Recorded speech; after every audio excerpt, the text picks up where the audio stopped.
And here we go. We are live. What is up, everybody? I'm excited for today. This one has been long overdue. For those of you just joining, my name is Brad Modrich. This is the Conquer Your Conflict podcast. And this is a special day for me. I just got goosebumps a little bit because I've been waiting for this day for so long. I have a very good friend, someone who I admire, someone who I respect, someone who I got nothing but love for. He is one of my First Form brothers. I met him through First Form and that family. So all of the family members that are out there watching, you probably already know them. Ladies and gentlemen, let me welcome my good friend Nate Evans Jr. What's up, brother? How are you? I'm doing great, man. I'm blessed, and thank you for that intro. That intro was fire, and thank you to First Form, man, for that connection. Right? You know, if we both weren't involved with that, we would have never met. So. Shout out to First Farm for the family, man. Love the family. Absolutely. Thank you, man. Andy and Sal doing their thing out there, man. Yeah. So I want to just tell everyone, because a lot of people, they see me repping First Form. They see me putting First Form everywhere, probably as well as you. And I just want to share this story real quick. It was 2017, summer 2017. I was really heavy into conflict, and I was building my brand with conflict. And Anthony, DJ Anthony, those of you that follow him on social media, DJ Anthony said, "Hey, we got this First Form workout that we're going to do. If you guys want to come down." And I had like me and my crew all repping conflict. And I'm just going to try to make a long story short for time purposes. I'll never forget. I walked in and it was you, Ty, Angelo, Tony. It was the whole crew down there at Attilis. And I remember walking in and you guys, at first it was like, who are these guys? Right? We all had our conflict brand on. And I just remember I was like, yo, should we be here? I remember even grabbing Anthony. I'm like, yo, are you cool? Are you sure we're cool to be here? And he was like, nah, it's all good. It's all good. And I don't know if I ever told you the story. You might have heard it somewhere before. But we got in, we're all start working out. And I remember, we made a slight introduction. And I remember it was Big Ty and Mike Cunahan. You guys were all on a bench, and you guys did 225, and me, Sandy, and Sandy Senior, we were on a bench. We did 225, and then you went up to 275. We did 275. Went to 315. We went to 315. Went to 375. We did 375. And then I'll never forget this, man. Cunahan, no donuts, was putting on 405. And I never did 405 before. Never. And I'm looking. And Sandy was like, nah, we're going to go do something else. And I was just like, they're doing 405. We got to do 405. Like, we can't let this happen. And I'll never forget this. He was like, nah, let's go work out. So we went over, we unracked everything, and we started doing some dumbbell work. And Eminem's Lose Control came on. Knees weak, arms spaghetti, vomit on his shirt. I'm sitting there and I'm just like, dude, you're gonna know over now. And that song, I was like, I ran out to my car. I just got a shipment in, so I got one of the free tees. I came in, and that's when I was like, yo, I'm seeing this. I never did this. I got to do this. I took my conflict shirt off, put the First Form shirt on. And as much as Ty says he didn't help, I know he helped, but I got that 405 up for the first time. And from that point there, I feel like I got friends forever. And you guys took me in with open arms, and it was great, man. It was just it was a great feeling. So that's how we met, for those of you that want to know. And that's, I'm a loyal guy. My loyalty has probably gotten me in more trouble than not because of my level of loyalty, right? And I know you could agree with this. Oh, yeah. But enough about me. You published a book. Mm-hmm. Okay, it's called Building Muscle. You're doing a lot of work with millennials. You're doing a lot of work with youth. You're doing a lot to build your brand. So if you could, I mean, I can't do it no justice. Tell us about Building Muscle. What's the mission behind Building Muscle? Yeah, absolutely. So obviously the title, Building Muscle, the first thing people think about is, fitness. That's Mhm. what they know me for. They knew me as the trainer. They knew me as someone that trained, 6 to 7 days a week, someone that was really into my fitness and health. And I wanted to use that to my advantage. So just to bring it back, to give it full circle on the story of building muscle, my last year of high school, I'm graduating. I got a scholarship to play basketball at a D2 school in Memphis, Tennessee. And right before I leave to go off to college, my grandfather passes away, my papa. Now, he was like a best friend to me, but he passes away. And now I have this burden of losing him, right? And I grew up in a neighborhood, in the community, where men didn't talk about their feelings. They weren't vulnerable. We weren't open about our emotions. So I had a lot of built up just emotions at that time, and I was stressed out, different mental health issues. To make a long story short, I went off to school anyway, was there for a semester. My mind wasn't right. I ended up leaving after the first semester, getting rid of my scholarship, going to another school, getting another full ride scholarship, staying for a year, leaving again. That's 2 schools down. I started to bounce around from school to school to school. During this time, I lost some friends that were into like the street life. I lost some friends that went to jail. One friend killed himself. We were evicted from our home. Like, all of these different situations are happening. And I'm just like, why me? Like, I didn't understand it at the moment. I'm just like, how is all of this happening to me?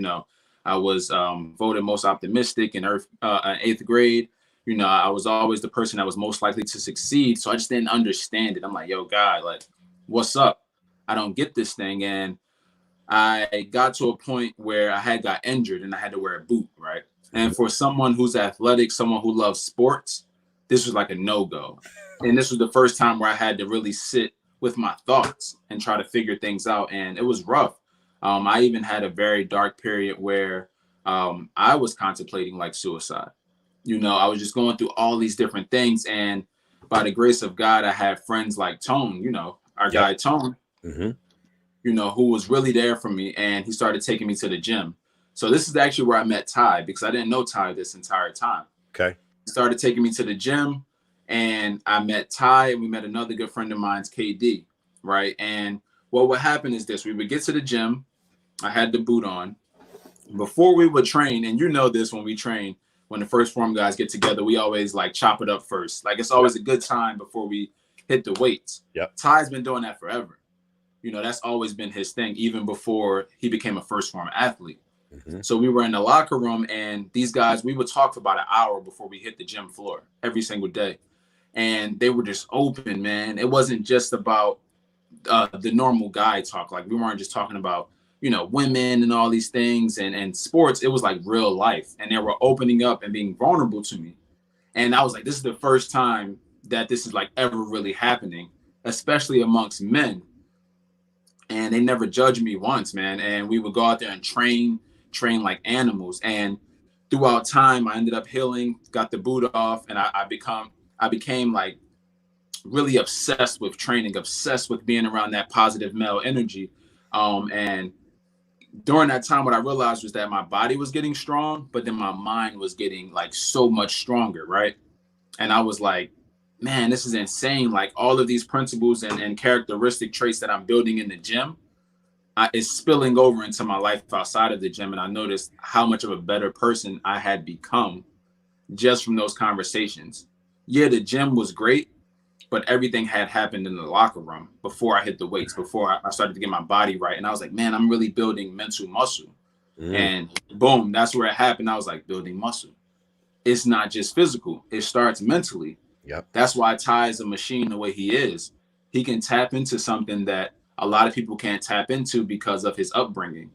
He can tap into different emotions and things like that for him to just be able to put up, 450, 5, whatever it is.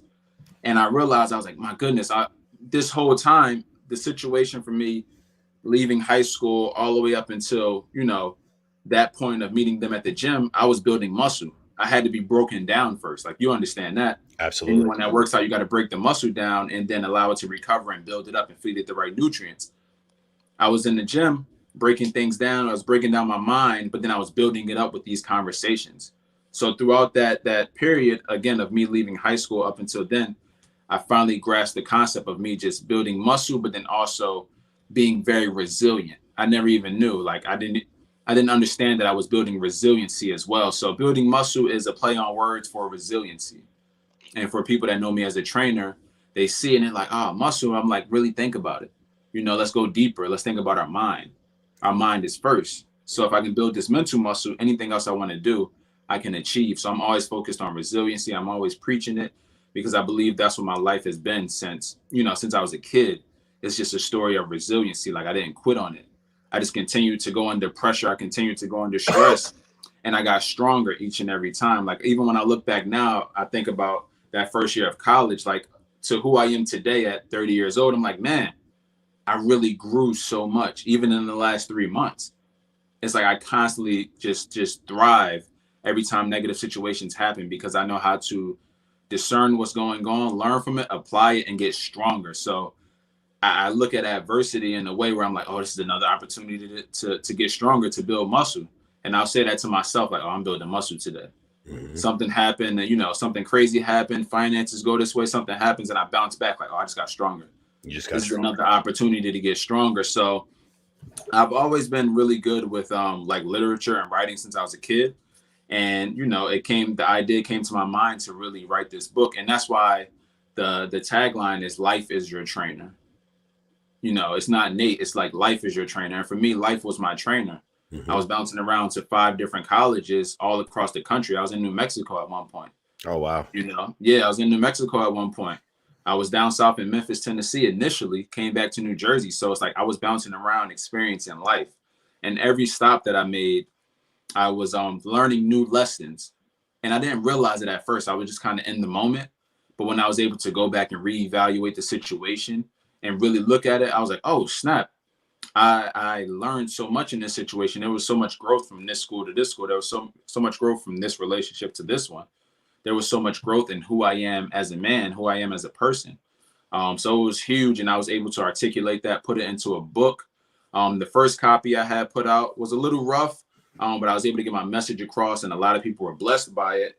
And I had been working on a separate book and I kept feeling like, you know, God was telling me like, hey, you know, you got to go back to this book. Like more people need to hear this story. So I went back, revised some things and added an additional chapter for the newer version of the book for the second edition. So now, that's a little backstory. Where can people get your book? They can actually get it on my website. It's www.nateevansjr.com. I have the book on there. That's where I do a lot of my like emails for speaking engagements and things like that. And then I was also able to launch my company, Building Muscle LLC.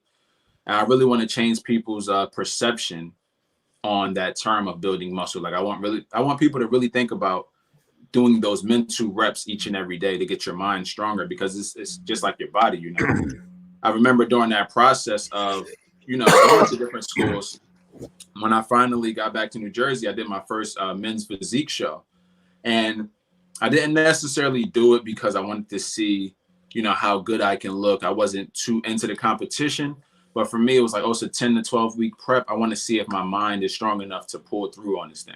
And I did it. I placed second place. And I was like, okay, I think I know this building muscle concept well enough to share it with other people and teach other people on how to build resiliency and why it's crucial, you know. So I was able to start my company that way. I started speaking. Obviously, I have the book, and then I do consulting with that as well around resiliency, mental health, and mental strength. So it's been a wild ride, but it's been very interesting, and I'm blessed. Yeah. Now, are you focusing more on young males? Or are you focusing on millennials, Generation Z? Like, who's your kind of target audience? So it's interesting because I talk to all 3 of those audiences. Like with the colleges, you know, some of them, college is weird because some people are older in college. You know what I'm saying? Like some people are late 20s, so they're considered millennials, but then there are a lot of kids who are Gen Z. Yep. So that's usually been the focus for me because I can go into a school. I love to go in with the first gen students, which is first generation college students, because I was a first generation college student. I was a first generation high school graduate.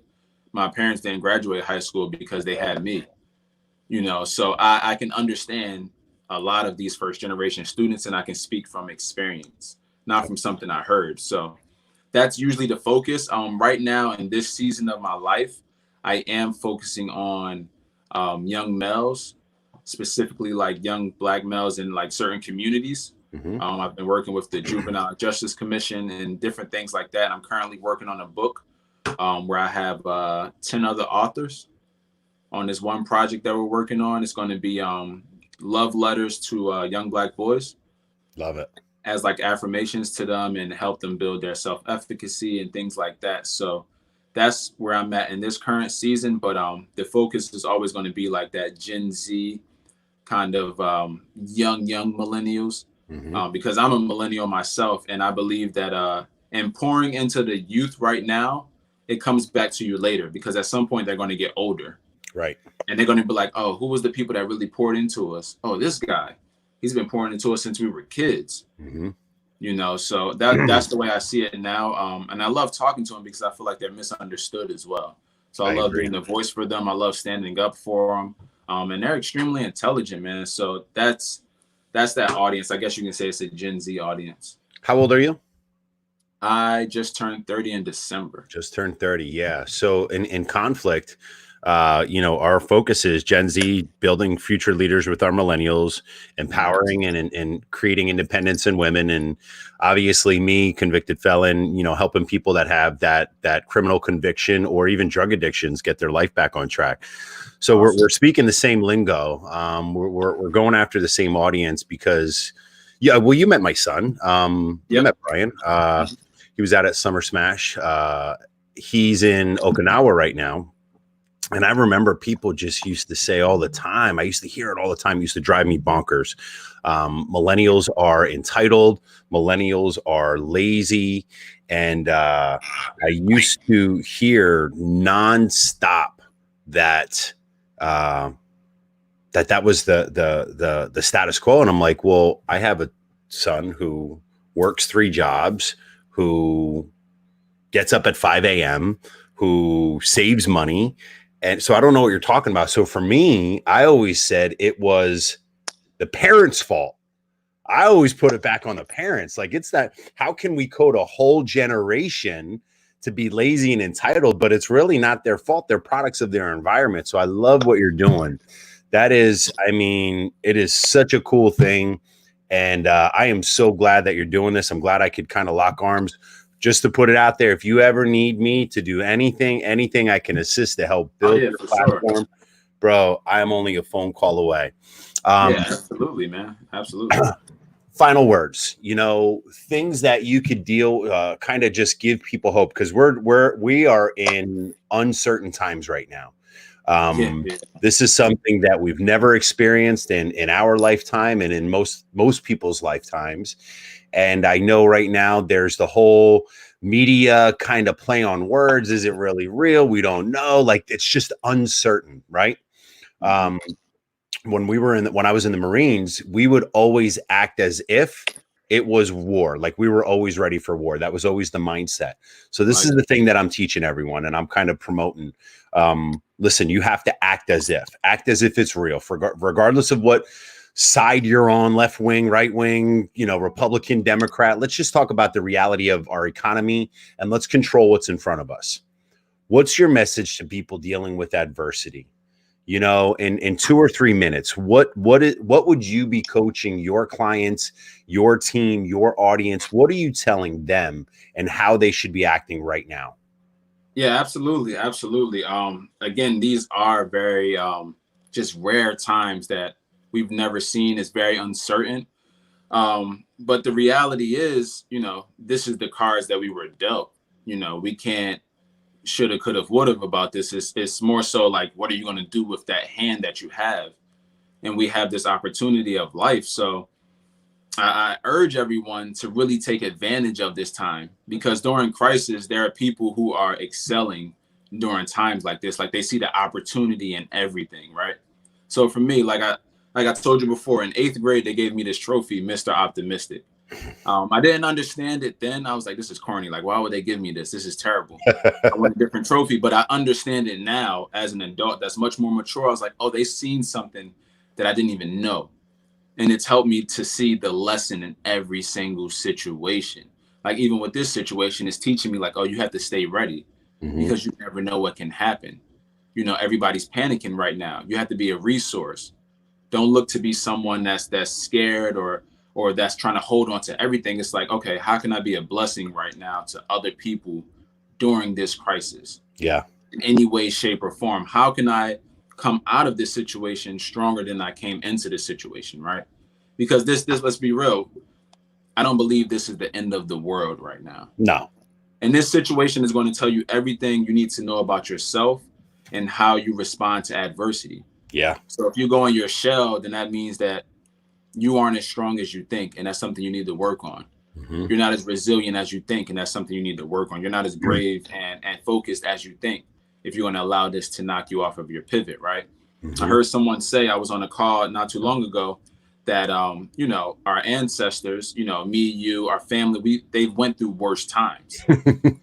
You know what I'm saying? They went through worse times. So in my mind, I'm like, oh, this is my opportunity to go through whatever time this is that I'm going to have, because future generations down the line, they're going to be able to look back on this. It's like, oh, our great granddad, he went through that thing and it was crazy. Mm-hmm. And he was able to persevere through that. So to understand, that concept of my ancestors went through certain things and I'm here, it's like, how could I be so weak?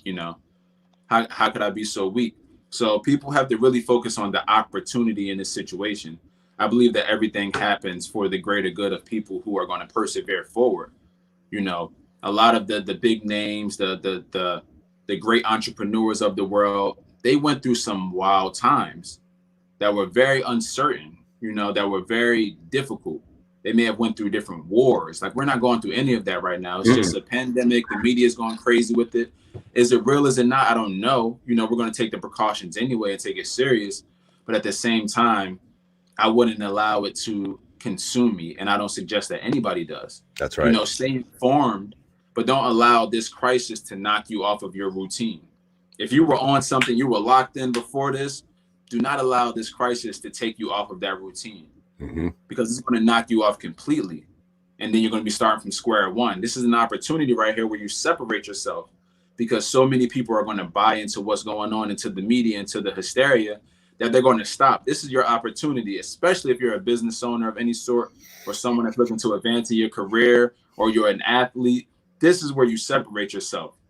Like, this is kind of low key a blessing in so many different ways if you see it that way. Again, a lot of people are being hurt by it. I'm not being insensitive to the situation. Right. But if you can see the blessing in it, I see the blessing and I'm like, this is my opportunity to really separate myself in the market that I'm in this speaking market, in the education market. How much value can I give right now during such a crucial time when people are panicking, when mental health issues are rising, when people are having extreme anxiety? How can I be a resource? And for me, that takes my mind off of the pandemic. And it just puts me in value mode. I'm just ready to get value any way I can. And I'm clicking every single day. I'm still waking up at 4:30. I still got my routine. I'm still on my calls. I'm still practicing my reps with speaking. I'm launching a podcast. I'm doing videos. I'm doing all of these different things. So for those of you that are listening, you have to see the opportunity in this. Again, take the precautions. Definitely wash your hands. I'm not sure why people weren't doing that before. Right. I don't understand it. I'm a germaphobe. I keep sanitizer everywhere. I'm always been washing my hands. But, I'm not going to judge. Take the precautions. But then think about that one thing that you had kept, you continue to push off. Think about that thing that you always wanted to do, but you kind of was like, I don't know, I don't have enough time. You have time now. That's right. For the most part, everybody has time now. So now it's an even level playing field. Who comes out of this dust as champions? It all depends on the work that happens right now. That's right. So during this moment of obscurity, during this darkness, it's going to be people that are working right now, man. I know people that are working and they're putting things together and they're seizing it. It's just like in 2008 when the whole, the market crash. The market crash. A lot of people were destroyed from that and lost a lot. Businesses, they just kind of bounced back. But there were people that seen the opportunity in that and became millionaires. That's right. Those people that seen the opportunity of that and just grew. And they seen that as an opportunity to just hit another stratosphere. That's how the motivational speaker Eric Thomas. Yep. Around that time was when he released, when it was a recession. It was like, yo, people are in dire need of some motivation. Mm-hmm. Boom. And now he blows up. That's exactly how I see this time right now for myself and so many others. But you have a choice to make. You have a choice. You either fall into the trap and you just stay complacent and you worry, or you see the opportunity and every single day you do something to push the needle forward. So you have to be resilient. That's why I'm so big on resiliency. It's like during these times when it feels like the weight of the world is on us, people are losing their jobs, money's kind of tight, groceries, we're uncertain.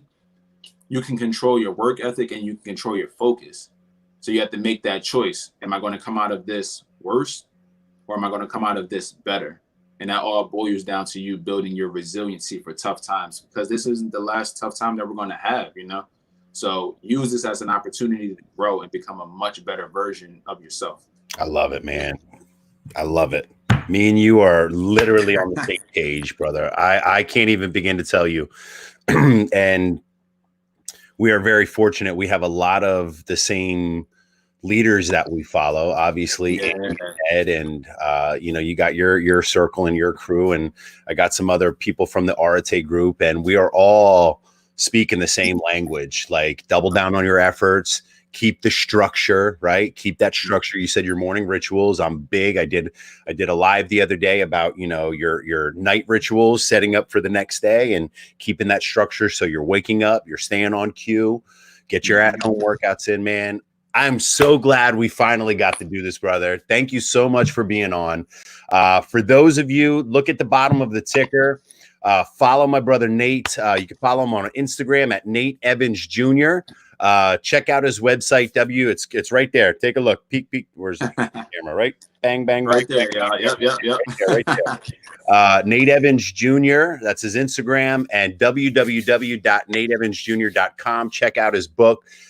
He's a published author, Building Muscle, and I am so thankful. I got you in my life, man. Thank you for everything, for providing that value. I'm always watching you, and you know this. There's always people watching. Oh yeah, I'm the same way. I may not be there, but I keep my ear to the pavement, my feet on the street, and I appreciate you, brother. Thank you. I appreciate you too. Feel free to jump on my Facebook, tag people that you want to see this, and then just stay online here real quick. I'm going to get you showed in and how to use this platform. I'll send you a link. But thank you, everyone who joined us. I see the likes. I seen the hearts coming up real quick. We had some people joining us. This is my buddy, Abram. Abram, what's up, man? Thanks for joining. Oh, no, man. My boy, Keith. Keith, this guy has been a powerhouse. I've been working with Keith a lot lately. Great job, Keith. Stay focused. Big Dave, thank you for joining us. Appreciate you. And my man Nate, here's another Nathaniel. I like that guy. He's a savage. Thanks for joining us, brother. And that's all we got for today. Thank you so much, Nate. I will be in touch. And absolutely, man. Everyone. Be blessed.